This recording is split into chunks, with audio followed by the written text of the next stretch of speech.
আসসালামু আলাইকুম। সুপ্রিয় শিক্ষার্থীরা, তোমরা সবাই কেমন আছো? আশা করি সবাই অনেক অনেক ভালো আছো। পরীক্ষা পদ্ধতির ব্যাপারে সিদ্ধান্ত নিয়েছে এনসিডিবি।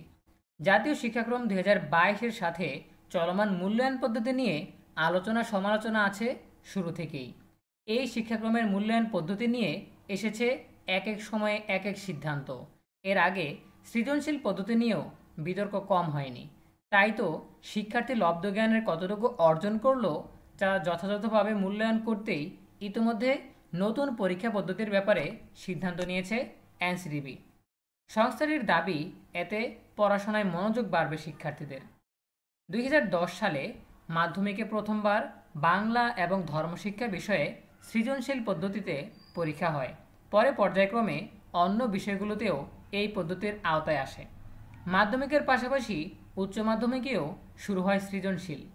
প্রশ্নে একটি উদ্দীপকের আলোকে জ্ঞানমূলক, অনুধাবনমূলক, প্রয়োগমূলক ও উচ্চতর দক্ষতামূলক এই 4 ধরনের উত্তর লিখতে হতো। অবশ্য পরে এই সৃজনশীল পদ্ধতি নিয়েও বিতর্ক কম হয়নি। এরপর প্রণীত হলো জাতীয় শিক্ষাক্রম 2022, যা 2023 সাল থেকে বাস্তবায়ন শুরু হয়েছে। কিন্তু এটি করতে গিয়ে ধরা পড়ল নানান অসঙ্গতি। সবচেয়ে বেশি বিতর্ক হয়েছে এর মূল্যায়ন পদ্ধতি নিয়ে। কখনো বলা হয়েছে লিখিত পরীক্ষা নয়, পুরোটা হবে শিক্ষণকালীন মূল্যায়ন। আবার কখনো 65% লিখিত আর 35% শ্রেণীভিত্তিক মূল্যায়নের কথা। সবশেষে ষান্মাসিক সামষ্টিক মূল্যায়নে দেখা গেছে মোট 5 ঘন্টার পরীক্ষা হয়েছে, যেখানে 2 ঘন্টা বিভিন্ন অ্যাক্টিভিটিস আর 3 ঘন্টা লিখিত পরীক্ষা। সারা দেশে একই প্রশ্নে মূল্যায়ন হয়, যা জাতীয় শিক্ষাক্রম ও পাঠ্যপুস্তক বোর্ড থেকে প্রণীত। তবে মূল্যায়নের বিতর্কে আরও ঘি ঢালে আগের রাতের প্রশ্ন ফাঁস। সেই প্রশ্নের সমাধানও আবার ইউটিউবে মিলে যায়। তারপর মূল্যায়নের সময় আবার বই দেখে লেখার সুযোগ। সব মিলিয়ে হযবরল অবস্থা। দেশের পট পরিবর্তনের পর অন্তর্বর্তীকালীন সরকারের এই হযবরল মূল্যায়ন পদ্ধতিতে পরিবর্তনের সিদ্ধান্ত নিয়েছে। তাহলে কি ফিরছে সৃজনশীল পদ্ধতি, নাকি অন্য কিছু? নতুন যে পদ্ধতি আসছে তাতে কি শিক্ষার্থীরা আগের মতোই পড়ার টেবিলে ফিরবে? জাতীয় শিক্ষাক্রম ও পাঠ্যপুস্তক বোর্ড ইতিমধ্যেই নতুন পরীক্ষা পদ্ধতির ব্যাপারে সিদ্ধান্ত নিয়েছে। এবছর ষষ্ঠ থেকে নবম শ্রেণীতে বার্ষিক পরীক্ষায় 30% হবে শিক্ষণকালীন মূল্যায়ন আর 70% হবে লিখিত মূল্যায়ন। লিখিত 70%-এর জন্য 100 নম্বরের প্রশ্নপত্রে 3 ঘন্টায় পরীক্ষা দিতে হবে, যেখানে বহুমাত্রিক প্রশ্নের মধ্যে থাকবে বহু নির্বাচনী প্রশ্ন, সংক্ষিপ্ত প্রশ্ন, প্রেক্ষাপট নির্ভর প্রশ্ন। বিষয় ও প্রশ্নের ধরন অনুযায়ী হবে নম্বর বন্টন।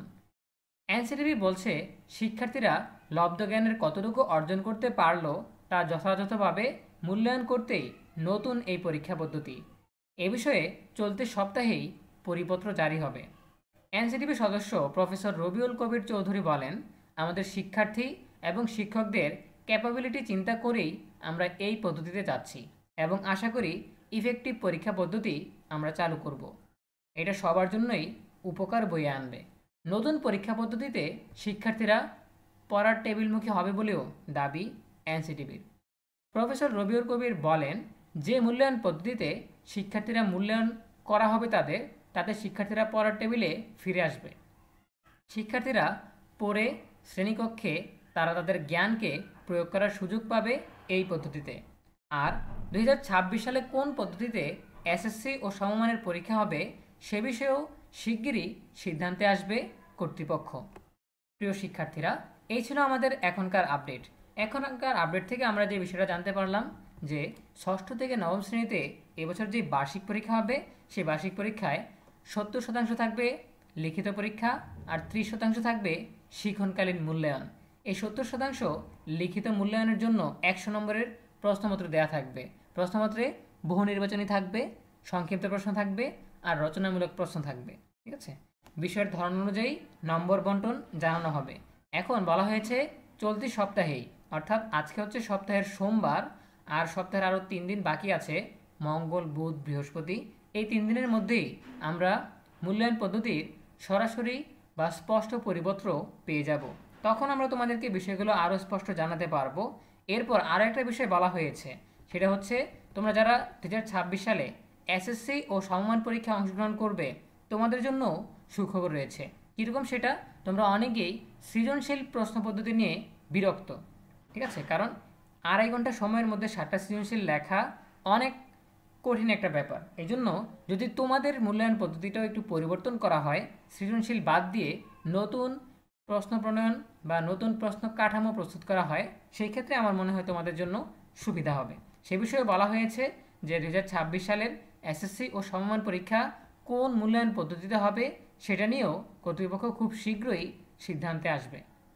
সো এই ছিল আমাদের এখনকার আপডেট। দেখা হবে পরবর্তী আপডেট নিয়ে নতুন কোনো ভিডিওতে। সেই পর্যন্ত তোমরা সবাই ভালো থাকো, সুস্থ থাকো, নিরাপদে থাকো এবং সবসময় ইএনইউবির সাথেই থাকো।